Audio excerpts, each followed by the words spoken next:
It's Friday morning, 9 a.m., so I think it will take some time for people to show up, but I think it's time for us to start because Ms. Reding has something else to attend, so like we have her for very briefly here, and let's make most of it.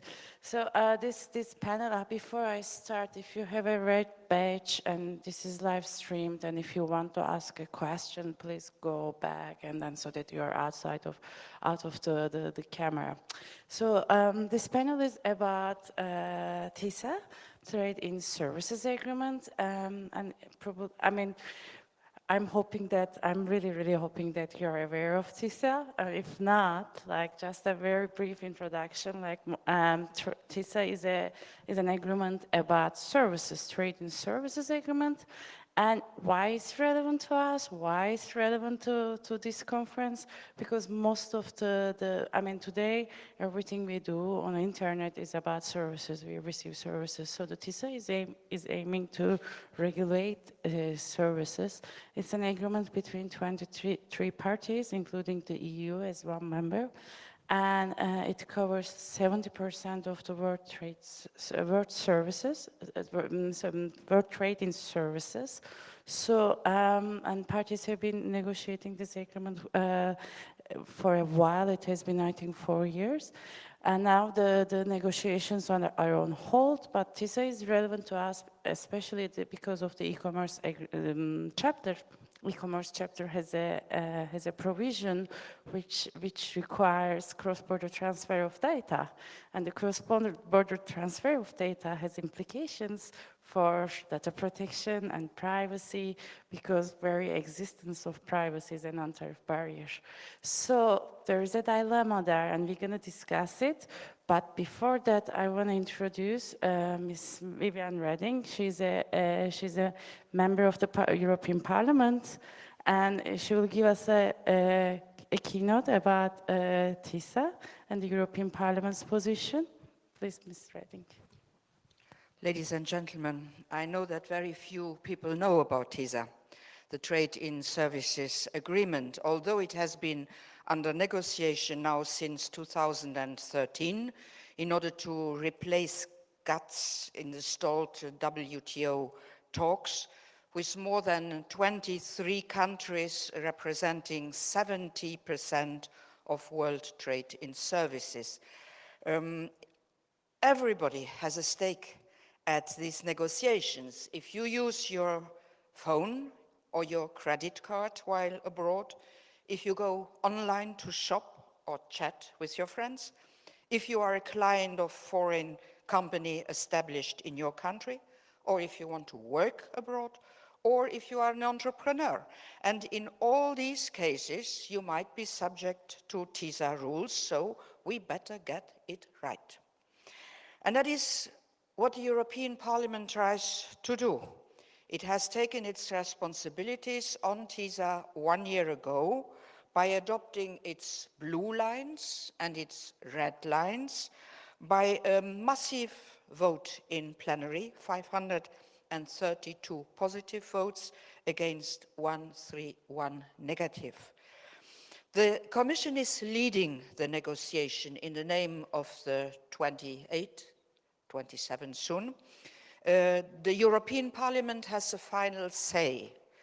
So what we didn't want was to leave things until the end, because then you can't change anything anymore.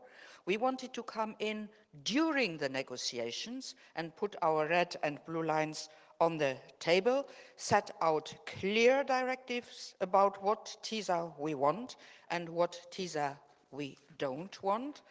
And as a rapporteur of the European Parliament on TISA, I was happy to gather not only a wide support cross-party in the chamber, but also in the civil society. Now, the aim is to change the orientation of EU's trade policy to a fairer regulation, to better reciprocity, and to higher transparency. And most of all in the digital rights area, which have been very much neglected so far in trade negotiations, and which are the topic of your summit. Now, our recommendations are crystal clear. Yes to privacy, no to mass surveillance, yes to net neutrality, no to geo-blocking, yes to free and open internet, no to forced data localization, yes to encryption, no to spam, yes to copyright, no to limitation of software source code, yes to competition in telecoms market, and no to roaming. Does that ring a bell?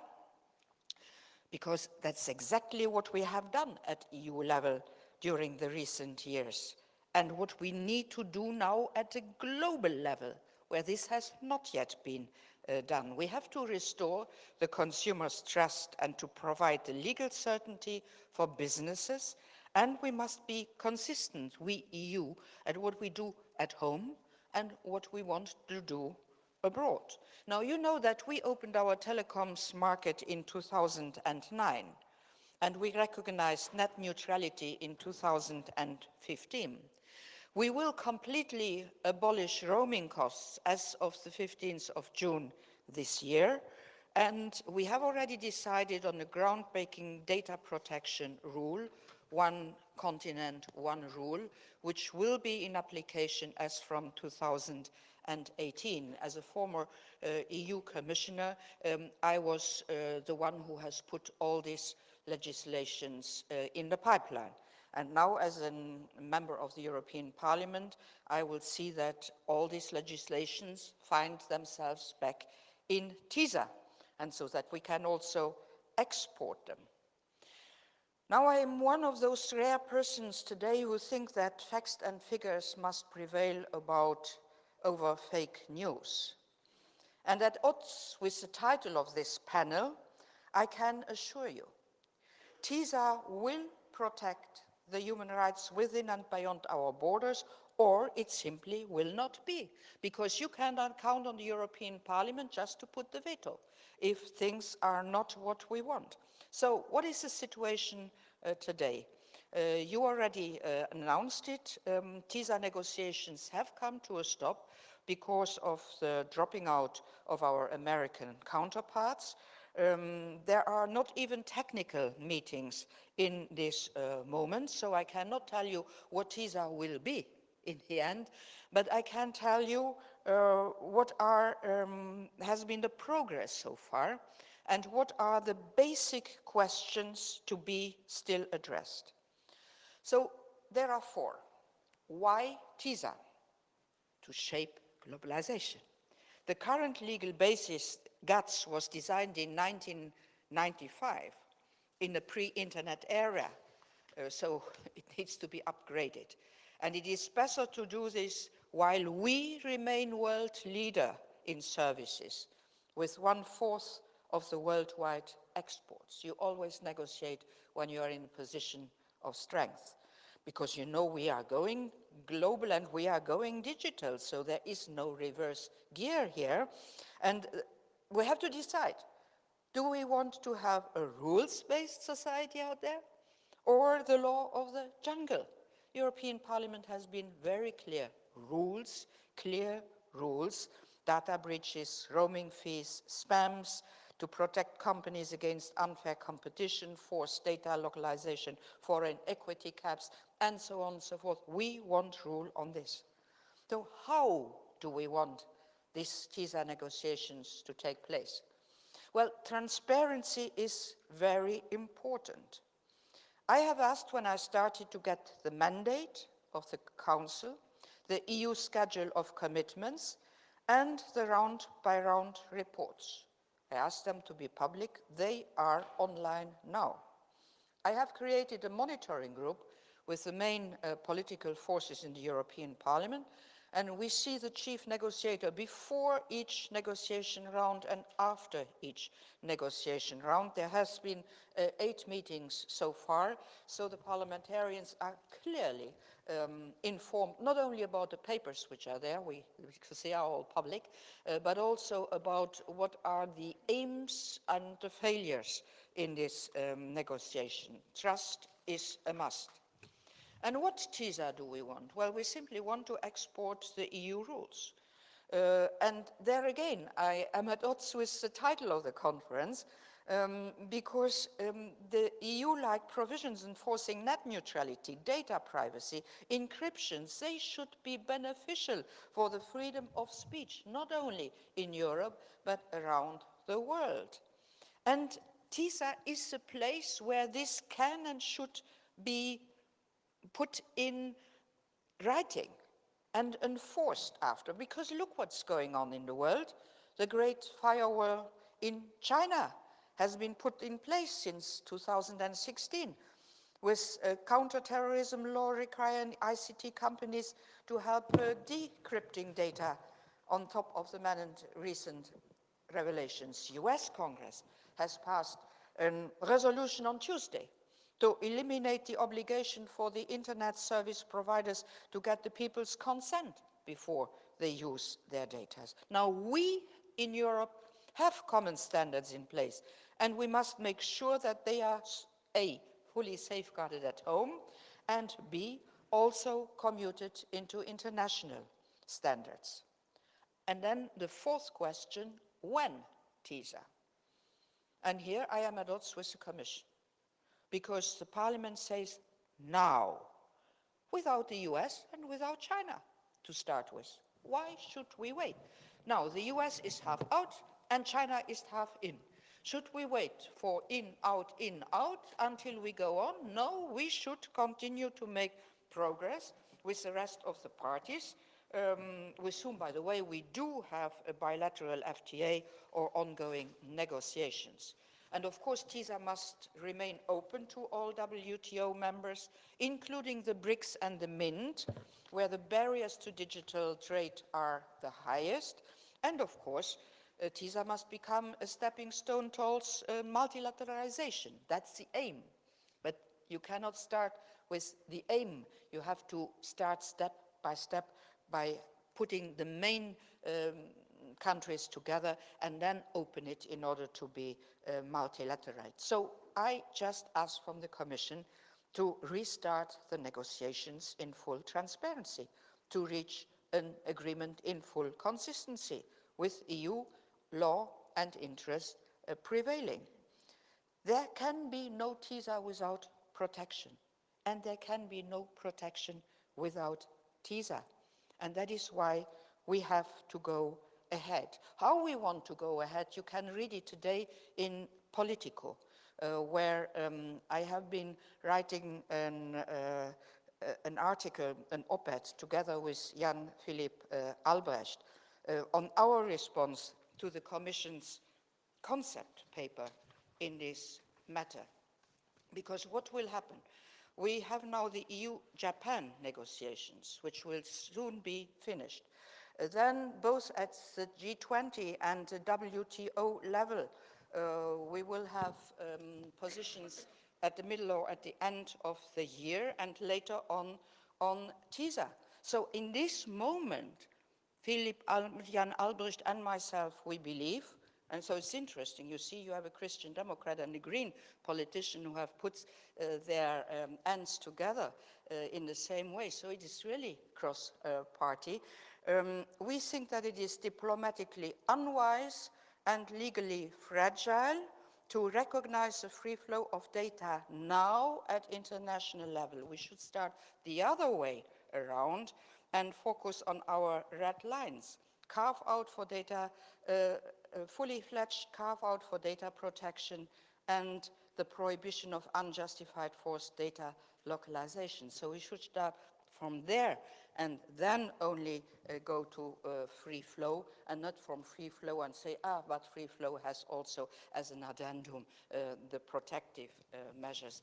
So ladies and gentlemen, I clearly believe that the time is now, that TISA has to be finalized, because it is, for me, it is a cure. And we have to see that it doesn't become a curse. I mean, we couldn't, the more we wait, the more the danger is that our red lines and our blue lines are not in the text. And here it is. Why do I so insist on bringing it forward quickly? Well, for one simple reason. Or you are standard makers, or you are standard takers. And we don't want to be standard takers, we want to be standard makers. And that is the digital sovereignty of the next generation, to be standard makers. And that's why I plead simply, let's do it now. TISA will be good if we are hands-on. Thank you. Thank you very much. Thank you very much. This was very, very informative, and we heard it at first hand about TISA. So thank you very much, Ms. Redding, and thanks for joining us. We really appreciate having you here. So we can now talk about TISA. We all heard what TISA is about, and what's happening lately with the EU and the US. We have a really amazing panel. And first I want to introduce them. We have Michael Geis from University of Ottawa in Canada, Regan MacDonald from Mozilla, European Policy Manager, Marianne Fernandes from EDRI, and we have Maria Paz from the Redes Digitales. I want this conversation to be interactive, and I also want you to join us and ask your questions.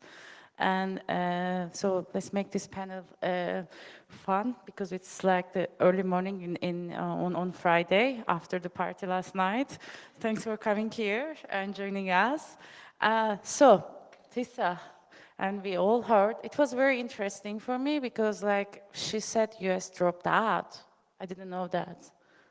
I mean, like in the US, like I'm not very sure the administration is aware of TISA. We have like, black ships like the TPP, which is already dead, at least from our side in the US. And we have TTIP, which was put on hold. And then now TISA, no one talks about TISA in DC, in Washington, DC. And I'm not sure the administration is aware of TISA because they would have killed it. Maybe they killed it, we don't know. So, so I'm gonna ask my panelists, like, so what's happening? What do you think? Like, like, what is the future of TISA? Like, because Miss Redding said that, yeah, if the US is out, we may go ahead with China, and we know that China already asked to join TISA even before the US dropped out, and the US didn't want it. So I think this is a new phase. And who wants to go first? Maria? Okay, I want to start first. Well, thank you so much. And thank you so much for getting up early and come here to listen to what we have to say and to actually have a conversation with us. I think it was very interesting to have Mrs. Redding before anybody else has the floor, let's say, because she said very interesting things. Like, for example, she mentioned the fact that we need to be standard makers and not standard takers. I think this is very, very important. And also another thing that she said, and I echo that, I would like to agree really a lot, the need to be, to put rules into writing and to have a clear enforcement. Around TISA and around trade agreements, we have heard many things. We have heard that there are a lot of concerns. We have heard also that there can be a lot of benefits. But what we need is that those benefits and those risks are addressed in the text. For me, that's the first step to make any trade agreement good. On top of course, transparent and meaningful negotiation of the agreement. When it comes to whether the US is in or out, I think eventually this could be an opportunity for the European Union and the other parties to this agreement. Actually, I don't know if you knew, but there are 23 WTO members that are part of this agreement, so it's just not the EU versus the US and a few others. They're very important countries that have a lot to say. So I think I just leave it there. It's a great opportunity. We can make it happen, and yes. Okay, then I'm gonna ask Michael, with the, nowadays in the US, everyone is talking about NAFTA, but Canada is also part of TISA. So what's your take? Is this on? It is, okay. So I jotted down a couple of things as Ms. Redding was speaking, and it's responsive to what you had to say, and I'll try to not stir things up, but at least provide a bit of a counter perspective on some things. First off, this notion of moving ahead without the United States strikes me, I must admit, as a total non-starter. It brings to mind ACTA, which Europe happily killed. And it killed because you can't have an agreement of these kinds without having at least the two major economic blocs in the world. And so for the agreement to be relevant, quite frankly, it seems to me that the notion that go ahead and without the United States strikes me as surprising. I'm not totally convinced that the US won't ultimately come on board. Yesterday, there was a leak of the USTR's letter to Congress on the renegotiation of NAFTA. And it seems to me, especially if we're talking about TISA and the e-commerce chapter as an example, that the provisions that were found in the TPP, that then are found in TISA, will make their way, I suspect, into NAFTA, remain the same. It's the same bunch of provisions, and we can debate the substance of those provisions as the panel goes along, but it seems fairly clear that whether we're talking about data localization or data transfer, or the spam rules, or privacy rules, and Ms. Redding highlighted a bunch of these issues, you found them in the TPP, you found them in the leaked version of TISA. As I say, we're likely to find it in NAFTA. So we have a bit of a sense of where some of those issues are, and it seems to me the U.S., at least at this stage, seems to be actually embracing the same provisions, even with the change in administration. Two last things quickly, though. Ms. Redding said, and I'm quoting, "We simply want to export EU rules." That's nice. I must say that I suspect that the same provision, the same, of course, could be said in Washington. In Canada, we unfortunately don't say that, but I think we ought to, at least on certain issues. But of course, the challenge with negotiating is that it's not so simple. And the devil is always in the details, which brings me to my last quick point. And this was this idea of not wanting to come in at the end, making it clear in advance. It's difficult to, it's one thing to say this is what we'd like to see. It's entirely another to ensure a truly transparent negotiation in which text is available. And one of the ongoing problems with many of these agreements is that they are not transparent. It may be that some of the positioning of governments is more transparent than it would otherwise be by stating we simply want to export EU rules, go take a look at those rules, that's what we'd like to see in the agreement. That doesn't tell you necessarily what is in the agreement, though. And the lack of transparency associated with trade negotiations, especially on these digital issues, where in the past, many of these kinds of issues have been negotiated and discussed in much more open and transparent fora, from my perspective, represents one of the real risks of shifting these digital issues into the trade environment, because what we are also doing in doing that is shifting from more open discussions on digital policies into closed ones. And it seems to me essential that if we're going to make that shift, that we also shift some of the openness in that policy development into the trade world.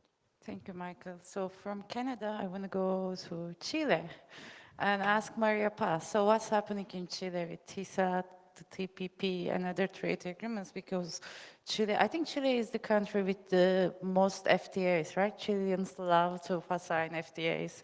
And so yeah, it's working.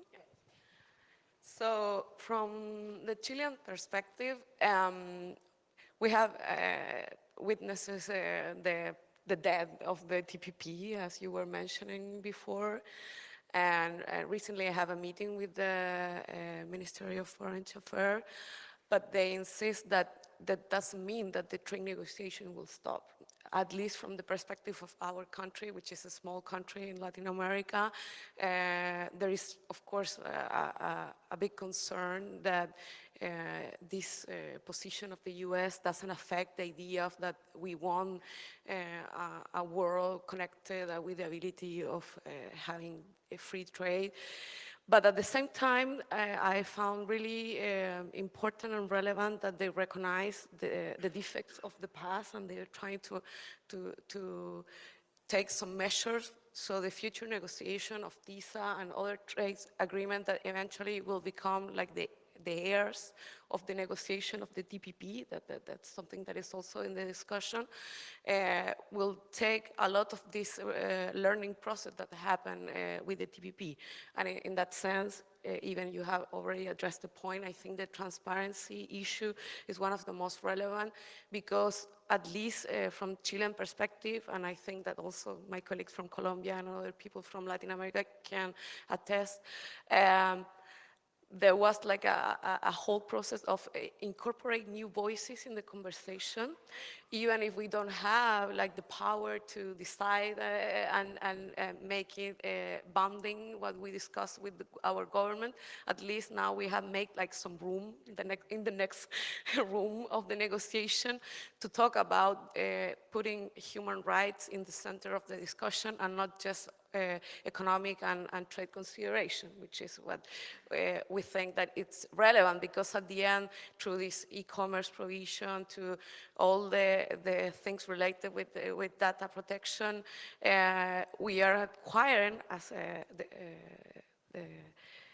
our presenter said before, Ms. Vivian, all the standards that come from other places of the world. When we are countries that we don't have, like the power by ourselves of being the ones that set the standard, it's very relevant to try to get the best standard that we can follow.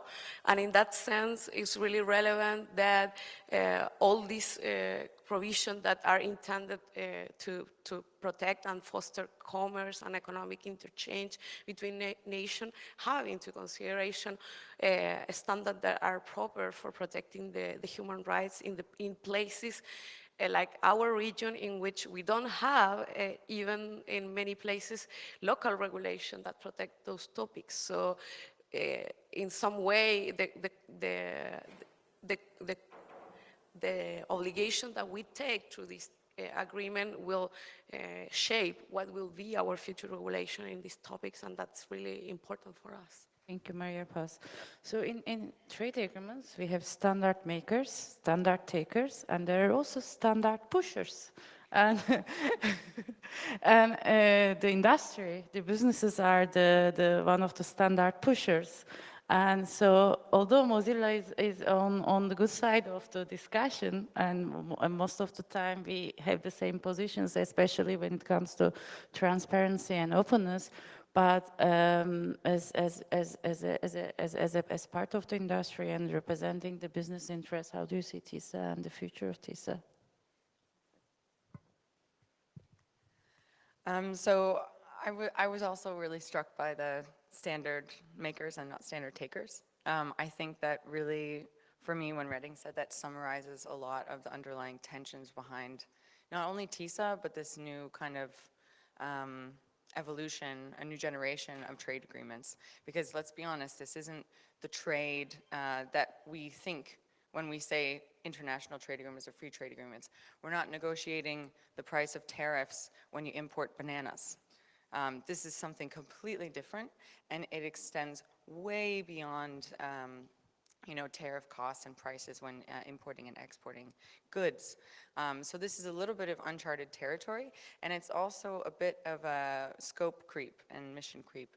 And it's not just TISA. TISA is just mostly, I usually describe it as the most concerning trade agreement you've never heard of. Because unlike ACTA, which got a lot of public awareness, and in the end, the Parliament vetoed it and said no. The TTIP had a lot of noise around it, the TPP certainly, but TISA just somehow always kind of floats under the radar. And so to reflect on that, on what Redding had said about standard makers and standard takers, I think it's very subjective. So, of course, every entity wants to export their own policies. And I also, being from Canada, looking at what happened in the TPP, wish that Canada had also wanted to export their policies. But this is exactly the issue. And these are policies that extend beyond, well, it's not just services, right? this is intangible services. So we're talking about net neutrality, copyright, privacy, e-commerce, telecoms, all sorts of issues which really relate to the internet. So for us, this is like global internet policy regulation. And so from our point of view, from a tech company, most companies don't really talk or engage much in these sort of discussions. For Mozilla, coming from the open source movement, we are, generally skeptical of processes that are not open and that are not inclusive. And so this is one of our major issues with trade agreements like this that are negotiated in secret that would have a massive impact on the global internet policy, on consumers and users. And so not only is it sort of core to our mission, but I think there's two issues really that this impacts. And one is that the lack of participation in these very complex policy issues, from net neutrality to copyright, et cetera. It's hard to get those right if you only include governments and a handful of large corporations. And that's when you have sort of the theme of this panel, which is the privatization of human rights. So of course the end result, if the only people in the room are large corporations and a handful of governments pushing for their own policy agenda, probably the balance will be in favor of those corporations and some of those most powerful governments, and not of the user.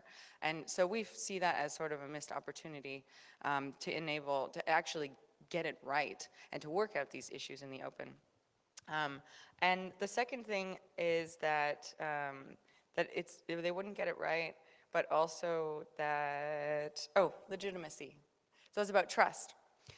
So when you exclude the public and frankly most policymakers from these processes, it really erodes trust. So I think that that has been a lot of the problem with these secret trade agreements, such as ACTA, which led to the fact that, we even saw it actually not only in a trade agreement like ACTA, but also back in the day in the United States with SOPA and PIPA.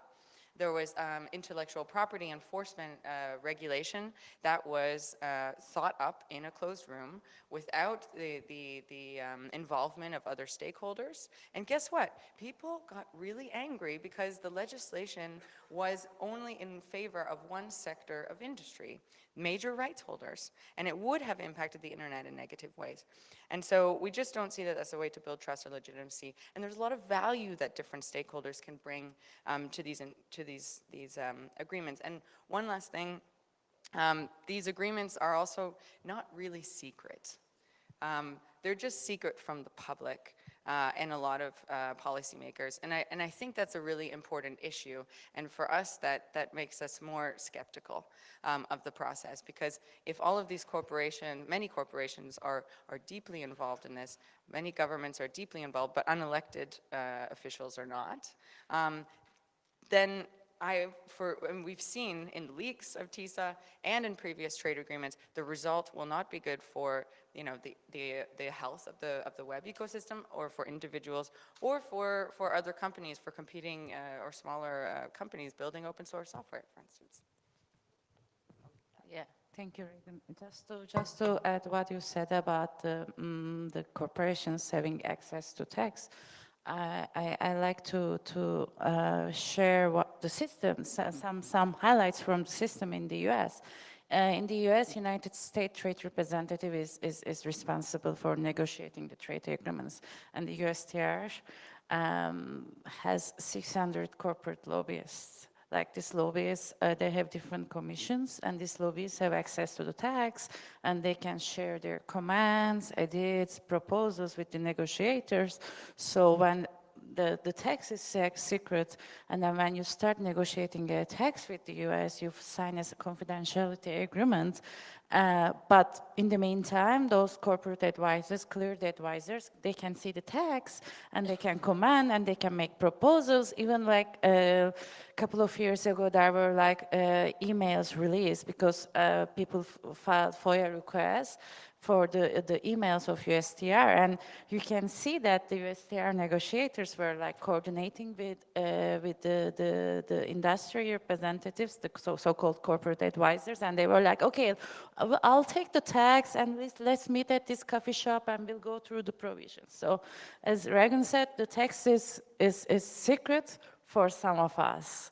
And tax is not secret for the ones with money and power. That's why I call that this trade agreements, the system as the game of unequal. So it's not an equal system. But before I talk about some of the provisions in TISA, I like to ask you, because I said like this will be an interactive conversation, and I don't know whether there is anyone in the audience who want to share their reflections on what Miss Redding said, because it was a very interesting speech, and I think we all had some notes to share and some reflections on that notes. Anyone wants to share their reflections? Please. Nanjira. As you heard, that's my name, Nanjira. And listening to her, I just remember the saying that if you're not on the table, you're definitely on the menu. And you see, we've had perspectives even on a panel from different parts of the world, but there's a little black hole of Africa and Asia that we've not heard about. And I just thought, damn it, we are on the menu. And I've just actually maybe to the panel where you've seen are people showing up for these discussions as regional blocks or continental blocks? Or are we just for real on the menu? Or where the hell do we get started or get involved in this? Because clearly, the question of sovereignty is just also parallel to the question of colonialism 2.0. So just throwing it out there, because it's Friday. Okay. Who wants to comment? I think that's a very interesting point, and I actually would tend to agree to respond to the question in an affirmative way. However, I would like to say that, and also reflect on what Redden said about exporting EU rules. I think what we need to remind ourselves is that, as was said already, the internet is global, but also human rights are global. We have the Universal Declaration of Human Rights since a very long time ago. We also have the ICCPR. We have the constitutions of different countries. And what we are talking about here, it's about the right to privacy, the right to seek, impart, and receive information. That is, I mean, those are human rights, and they should be global. When it comes to the balance of forces, of course, very powerful countries or parties to these agreements like TISA are very powerful. For example, in TISA, there's the US plus the TPP countries as a bloc. Then you have the European Union. Sometimes when we talk to the negotiators about privacy and data protection, they tell us, well, that's an European issue. We're not Europeans. What are you talking about? And then actually the answer should be like privacy, data protection, freedom of expression are human rights. They're not just an European issue. What I think should be done is to build on successes of every single party to the agreement and see where one country can learn from each other. For example, just to enter into the substance of discussions, which I think it's important to do, on net neutrality. So the principle of non-discrimination on the internet, regardless of the recipient of the type of data package, well, you know it.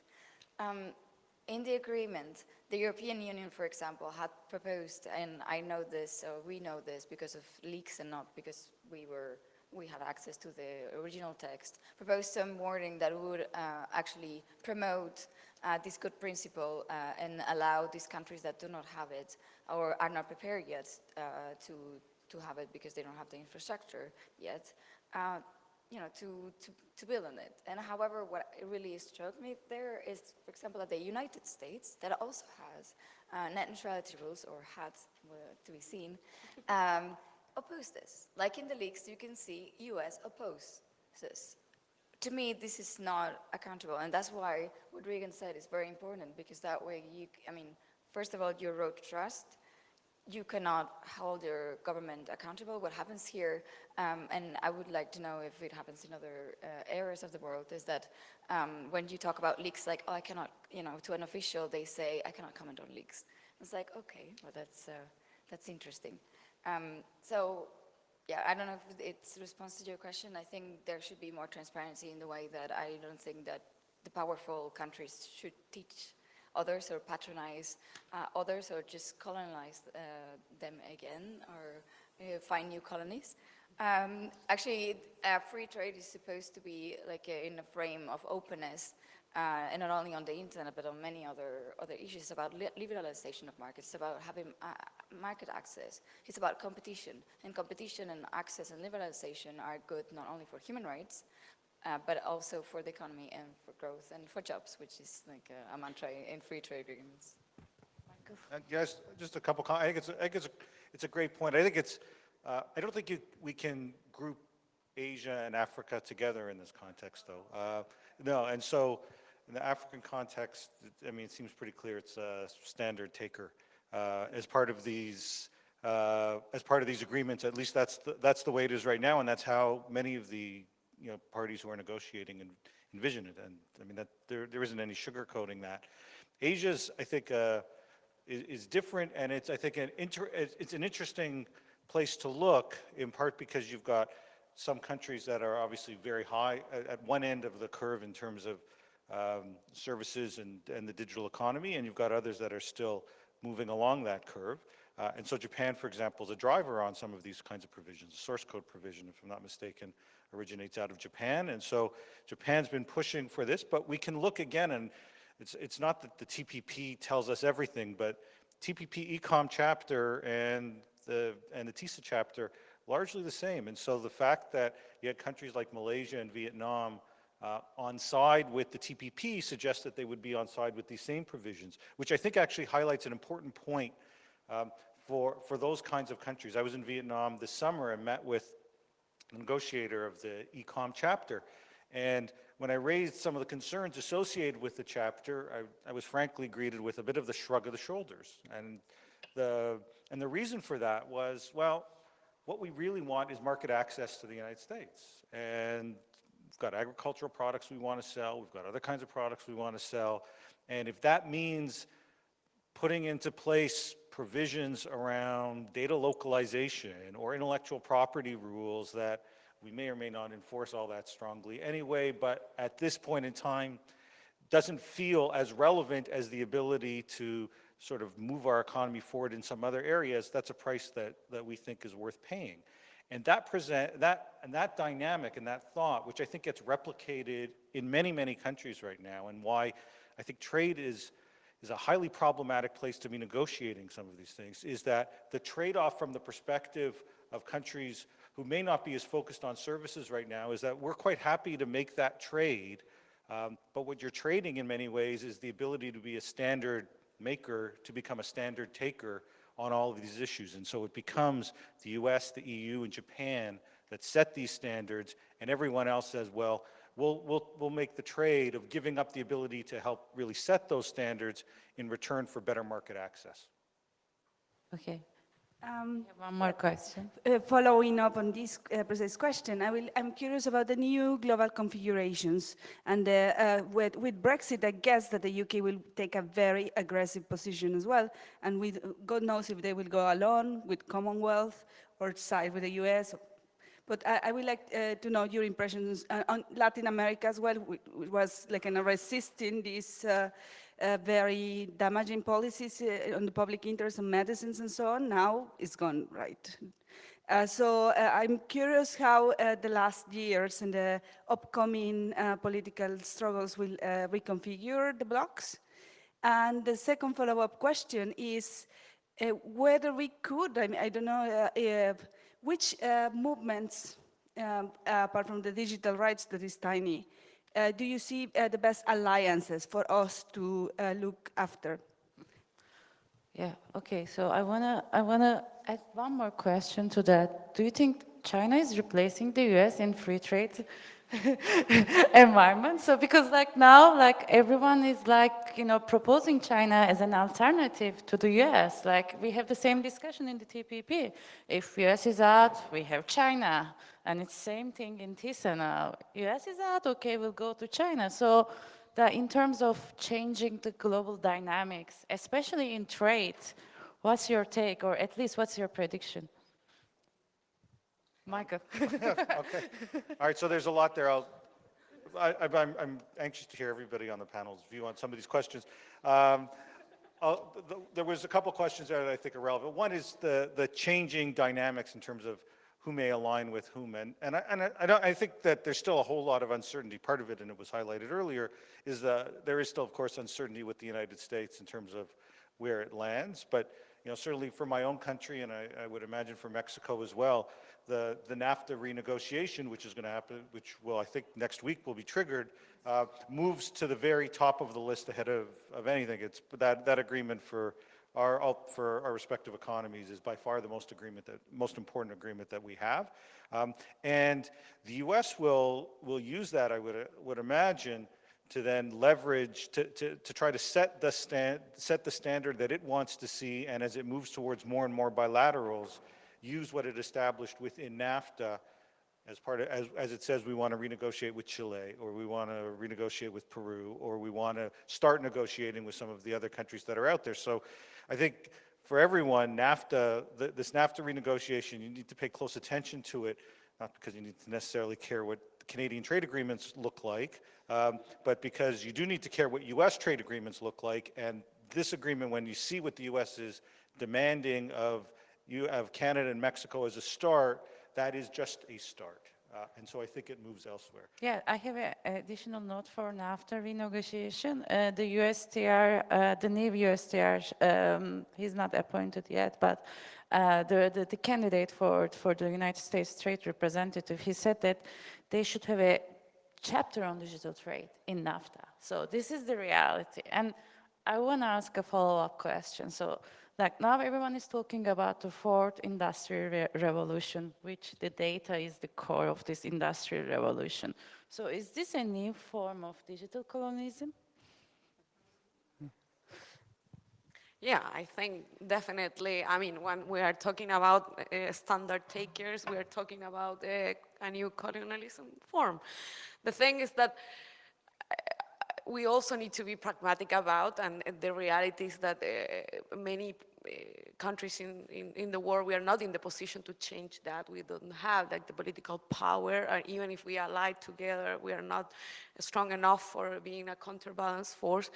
But I think there is a huge room to decide which kind of standard are we taking. And in that sense, it's valuable that we can see like different position. I know what Marianne was saying, that look, the negotiation in a way of saying what it's more honest, countries that they have some kind of rules that they want for their own people, and they are not putting those rules for the commerce with other countries, or the other hand, the ones that are trying to apply their best standard that they take long time to decide and enforce, to make them available for others through this kind of trade agreements and other kind of international negotiations. So, of course, there is a bit of colonialism there, but I think that if we ally and we at least have like a more open discussion about, and we take these opportunities that come from maybe other form of institutionality related with the protection of human rights, we can make a force for pushing, at least for having the best standards that are available. Even if we are not making them, we are following them, but we are following the ones that we think that are proper for fostering the possibilities of us to really engage in a more equal food with other nations in the world.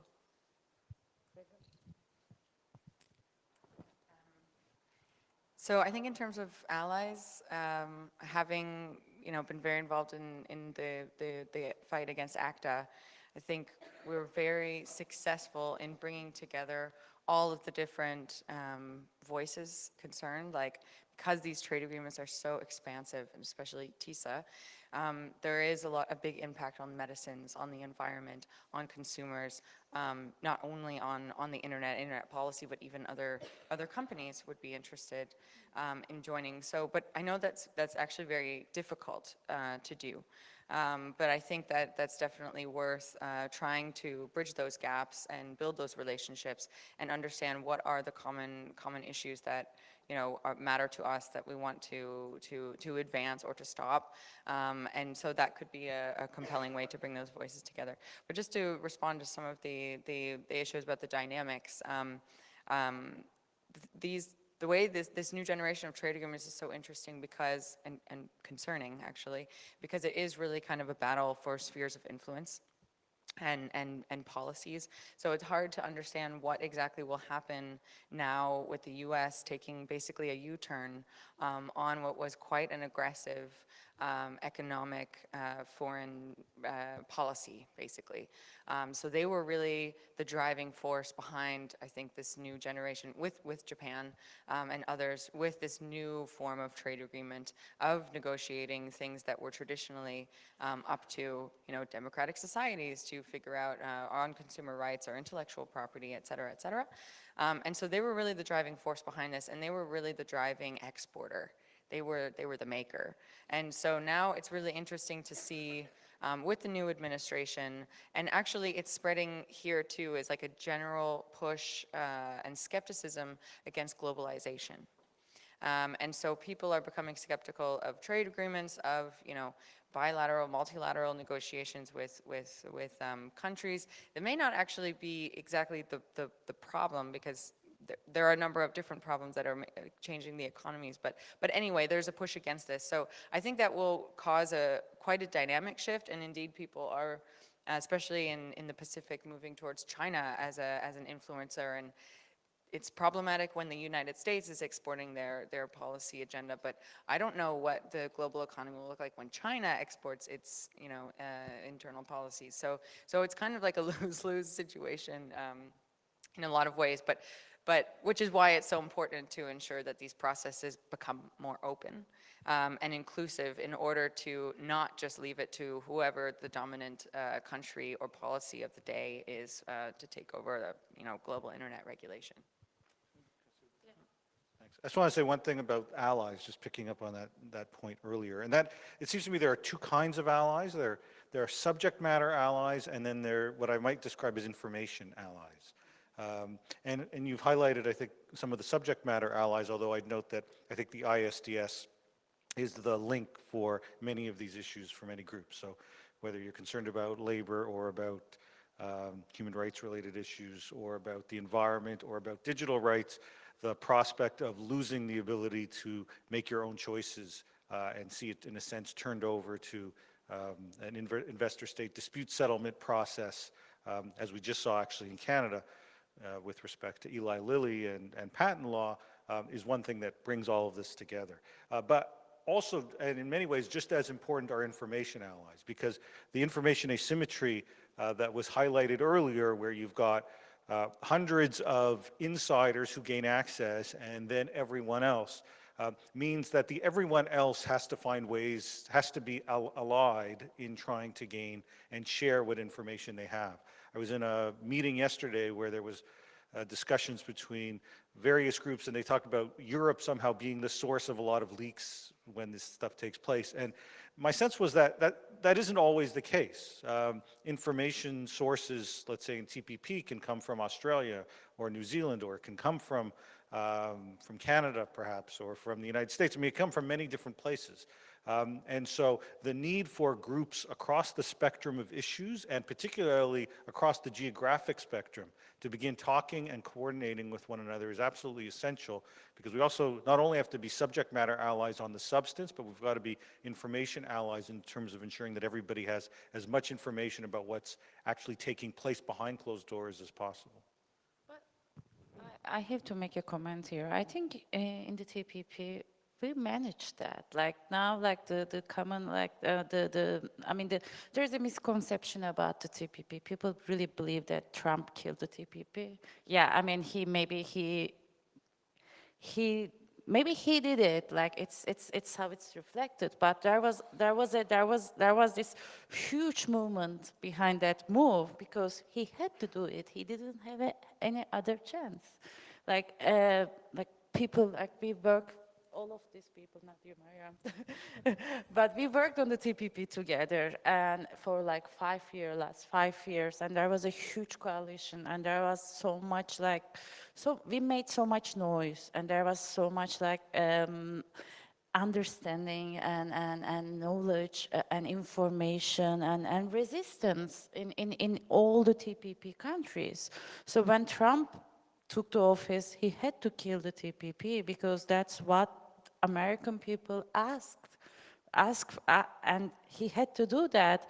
But I think it was kind of people's movement, and it was a success of this coalition, this greater trade coalition, who killed the TPP.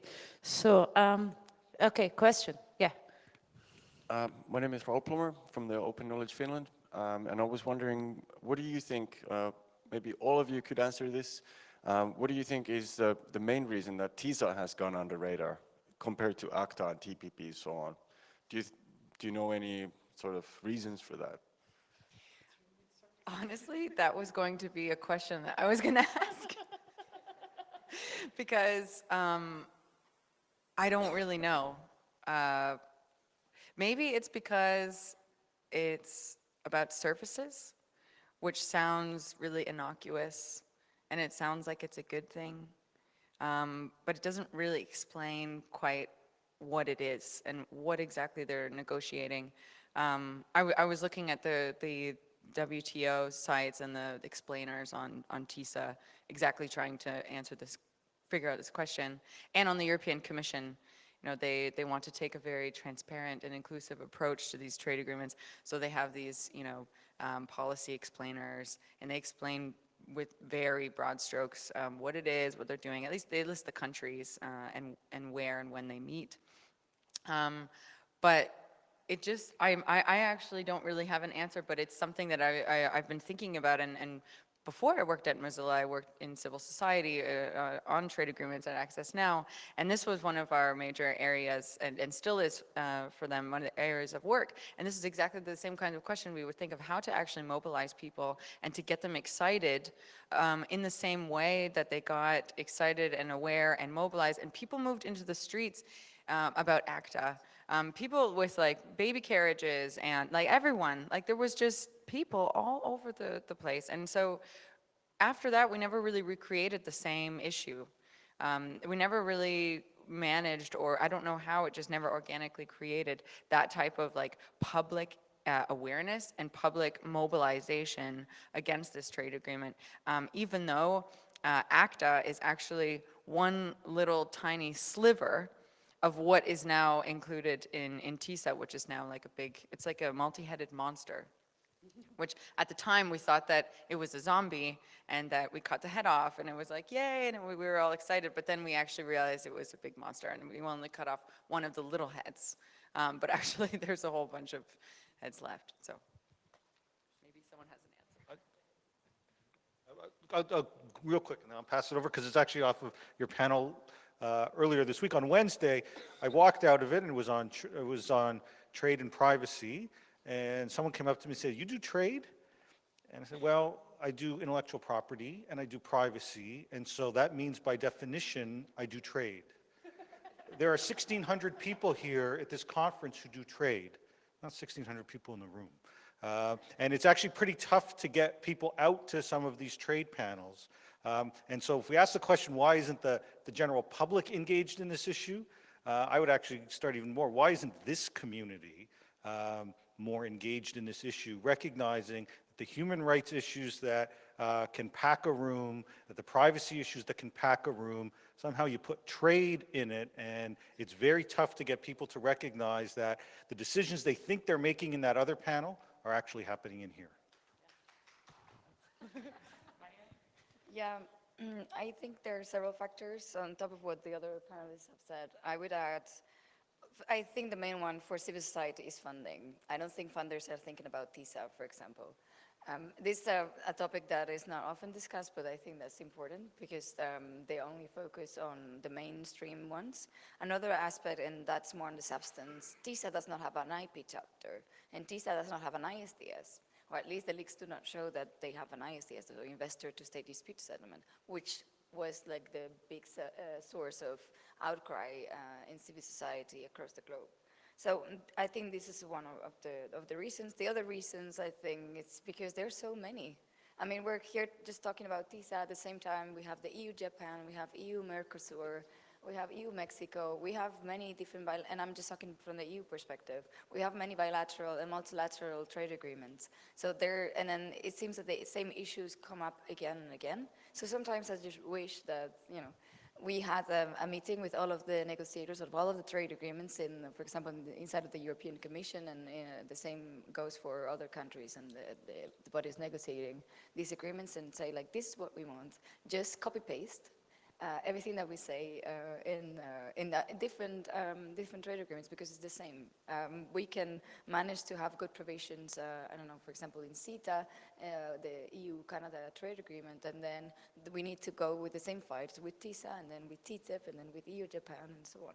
And another thing that I want to say before is, like, there's no African country in TISA, which could be a source. Well, Mauritius, yes, but yeah, but this what I mean. Yeah, exactly.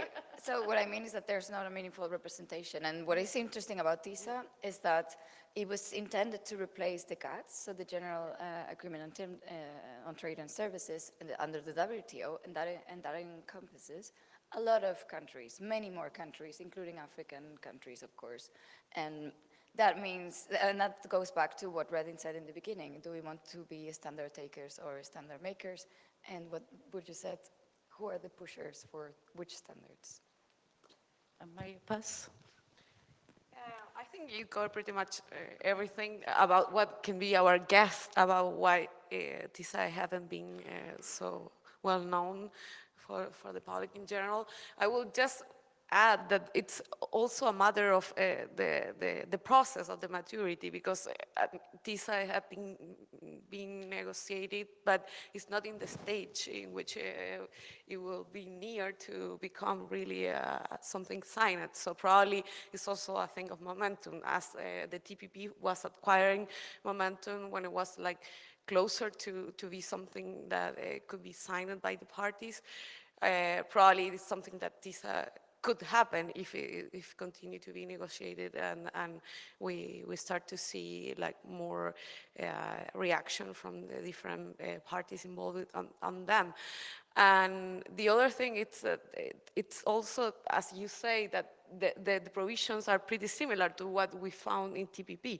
So at the end, even some of them are worse than the TPP, but pretty much all the discussion and the movement that civil society was able to build around the resistance to TPP will be probably transposed to what will be TISA. I think we have another question there. Yeah, please.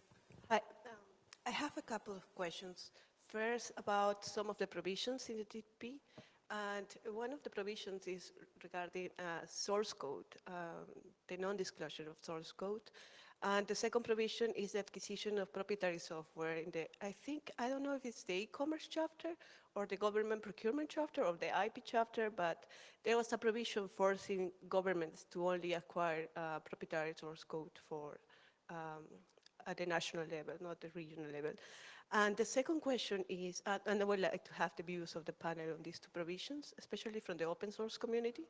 And the second question is maybe to Mary Paz, why there is not a discussion of digital trade at the regional level? Let's say, for instance, in Latin America, there is this agreement called the Pacific Alliance, and it doesn't have, let's say, a working committee on electronic commerce of digital transfers. Unlike APEC, for instance, or that has a working body that tackles digital or data privacy, or ASEAN, and maybe this is also a question for the panel, why we only get concerned about digital rights when we negotiate with the EU or the US? Thank you. Okay, so we have 3 questions. First one is on source code. Second one is on government use of software in the IP chapter. And the third one is Latin America and digital trade and other, like the other organizations such as ASEAN, APEC. So who wants to take it? We are running out of time. Maybe I can, Okay. I can take that. about Latin America, I think that the reality, we are not in the stage in which the government think that this is a priority for our region, because what we were talking before, like it's still, we are incipient as producer of this kind of services. We are more like seen as consumers of this kind of services. So there is not like a prioritization in the region for taking this topic as a relevant in the inside discussion. And also we have like a lot of difference between countries, different level of development in these issues. I think it's very relevant, but I think that we need to work maybe as a civil society to point it out with more force to our governments, the relevance of this for our future. I don't think that everyone agree, and they are focused still in other priorities that I consider more urgent than this. Okay, so we have like 5 minutes left, and we have another question. Just take that question very briefly, and then we can close the session. Well, I'm Gabe Levitt. I'm the president of pharmacychecker.com, and I am new to TISA. I'm one of those people that did follow TPP closely and was certainly against it. But what in TISA is worse than what is in TPP if you had to pick three parts of the agreement? Have a look, Professor. Yeah. Yeah, source code. Source code. I'll try the source code one, so I'm not going to, I don't know that I've got a list to answer your question, but on the source code in TPP took a lot of people by surprise, and partially I think that was because the ecom chapter, I was about to say it didn't leak. It did leak, but it turned out that it leaked so late that they actually released the text at the same time that the leak was about to come out. So, so there wasn't the opportunity for discussion and analysis on source code in the way that there was, say, on the IP chapter that leaked several times throughout the TPP process. From the my understanding is the open source community's looked at it and hasn't been particularly concerned with source code because their approach is that the codes are already openly available. We have seen some in the security community, though, express real concerns about the source code provision, arguing that it could limit the ability for governments to require, in some instances, in appropriate instances, sometimes access to code where they don't otherwise have access. And that might raise some security concerns. We had Stuart Baker, former general counsel at the NSA, I think did an op-ed or a piece that expressed those concerns.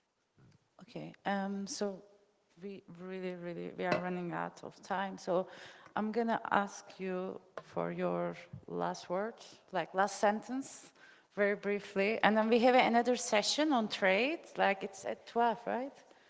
Yeah, yeah. So if you want to continue hearing more about trade, come and join us. Most of us are on that panel as well, and we're gonna talk broadly.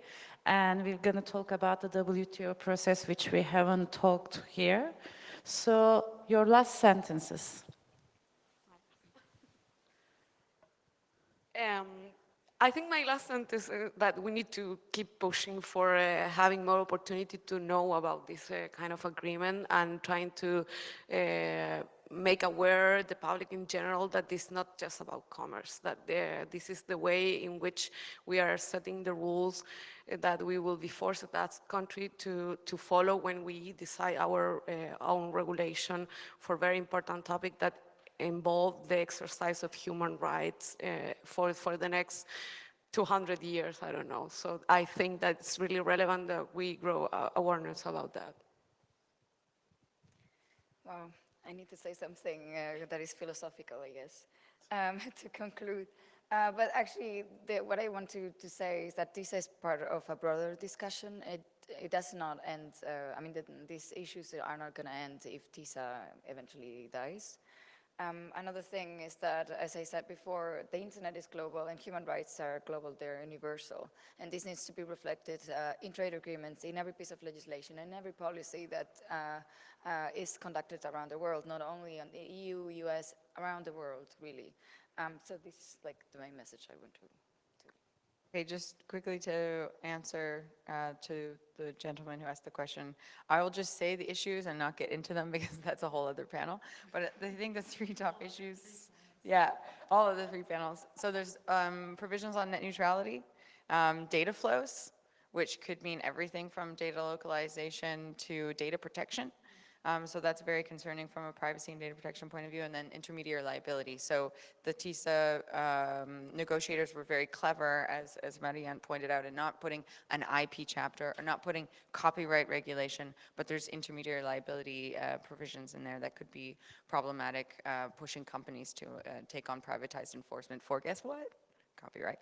So, so yeah, those are the three issues. I guess as a closing, I would just, reiterate that it's so incredibly important that we have these discussions and try to surface the importance of trade agreements. I think Michael's point on the fact that we, even within our own communities, don't really recognize the importance of trade and how it really truly does touch all of the issues that we work on. So I guess as a takeaway, if you are interested in trade and you are one of the few that are aware of what's going on, then you could talk to your community and raise it in the digital rights community, in the environment community, in the medicines community, because we will actually need to have a wide coalition of voices if any movement is to be made or progress to actually pull back and to open up some of these negotiations and to restrict some of what is being like lumped into there. So. I guess I'll finish where we started. Ms. Redding, in her talk at the start of the panel, said we don't want to come in at the end. I think she was referring to the European Parliament, but she could have been and should have been speaking to us. We, as this community, don't want to come in at the end when it comes to these issues. Thank you, Michael. So thank you for joining us here. And once again, we have another panel at 12 about trade. If you want to hear more about trade, come and join us.